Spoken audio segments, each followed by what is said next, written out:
Yo guys, dahil namiss ko kumain ng sardinas, for today's video, magluluto tayo ng ginisang sardinas.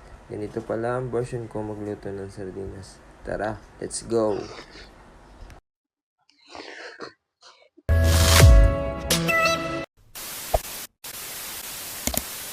Umurot lang ako ng 4 na pirasong bawang. Tapos minins ko lang ng ganyan. Tapos yung sibuyas, hiniwa ko lang ito ng pahaba. All goods na yan. Sa kamatis naman, hiniwa ko lang siya ng ganyang kalaki.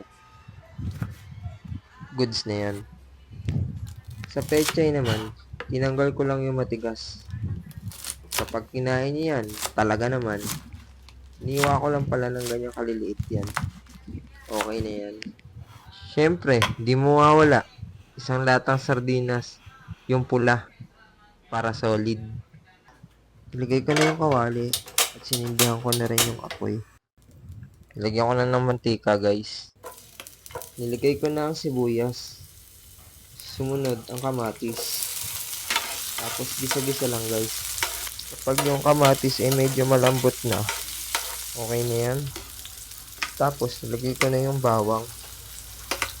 Then gisa-gisa lang ulit. Tapos sinunod ko na rin yung sardinas. Tapos naglagay na rin ako ng malinis na tubig from Pasig River gamit yung lata ng sardinas. Tansya-tansya na lang yan guys. Nilagyan ko na rin to ng asin na legal at paminta. Yung pino. Naglagay na rin ako ng toyo ng jowa mo. Pampinaling sahog. Pechay na ligaw. Half cook lang para masarap. Walang pantakip kaya ito na lang.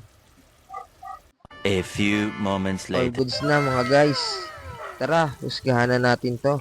Sheesh!